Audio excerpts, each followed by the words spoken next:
আচ্ছা তুলি, হুম? আমরা কি ভালো বন্ধু হতে পারি না? দয়া দেখাচ্ছেন আমার? দেখো, আমার এখানে একটা এত বড় প্রজেক্ট হচ্ছে, আর তোমরা ছাড়া আমার এখানে পরিচিত কেউ নেই। আর কলকাতাতেও আমার সাচেস কোনো ভালো বন্ধু নেই। এবার লোভ দেখাচ্ছেন, তাই তো?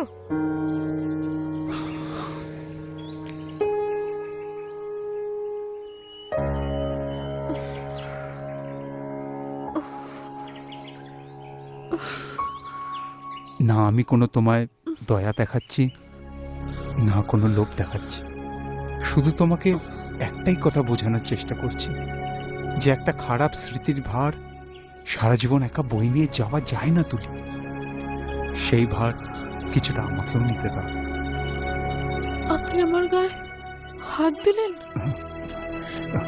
I am sorry. বন্ধুত্বের অধিকার চেয়ে যদি কোনো ভুল করে থাকি বা যদি কোনো অনধিকার চর্চা করে থাকি, তাহলে অধিকার কখনো হাতে তুলে দেওয়া যায় না আদিত্যবাবু, ছিনিয়ে নিতে জানতে হয়। আমি কিন্তু ছিনিয়ে নিতে জানি। তাই হুম, পরে আমায় দোষ দেবেন না তো? তা তোমার কি মনে হয়? মনকে বোঝাতে তো একটু সময় লাগবে। আমায় বিশ্বাস করো? জানি না।